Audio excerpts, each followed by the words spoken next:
بیگم نے آئینہ میں لپسٹک ٹھیک کرتے ہوئے کہا، ماں جی آپ اپنا کھانا بنا لینا، مجھے اور انہیں آج ایک پارٹی میں جانا ہے۔ بوڑھی ماں نے کہا، بیٹی مجھے گیس والا چولہا جلانا نہیں آتا۔ تو بیٹی نے کہا، ماں پاس والے دربار میں آج لنگر ہے، تم وہاں چلی جاؤ، کھانا بنانے کی کوئی نوبت ہی نہیں آئے گی۔ ماں چپ چاپ اپنی چپل پہن کر دربار کی طرف چلی گئی۔ یہ سارا واقعہ ان کا 10 سال کا بیٹا سن رہا تھا۔ پارٹی میں جاتے وقت راستے میں اس نے اپنے پاپا سے کہا، پاپا میں جب بہت بڑا آدمی بن جاؤں گا نا، تب میں بھی اپنا گھر کسی دربار کے پاس ہی بناؤں گا۔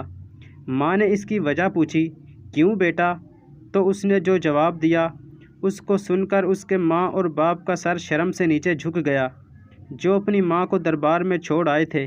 اس نے کہا، کیونکہ ماں جب مجھے بھی کسی دن ایسی ہی کسی پارٹی میں جانا ہوگا، تب تم بھی تو کسی دربار میں لنگر کھانے جاؤ گی نا، اور میں نہیں چاہتا کہ تمہیں کہیں دور کسی دربار میں جانا پڑے۔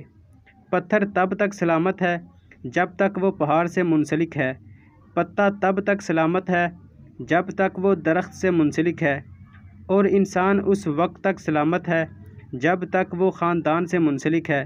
اللہ تعالی ہم سب کو والدین کی خدمت کرنے کی توفیق عطا فرمائے۔ مزید اچھی ویڈیوز کے لیے چینل کو ضرور سبسکرائب کریں۔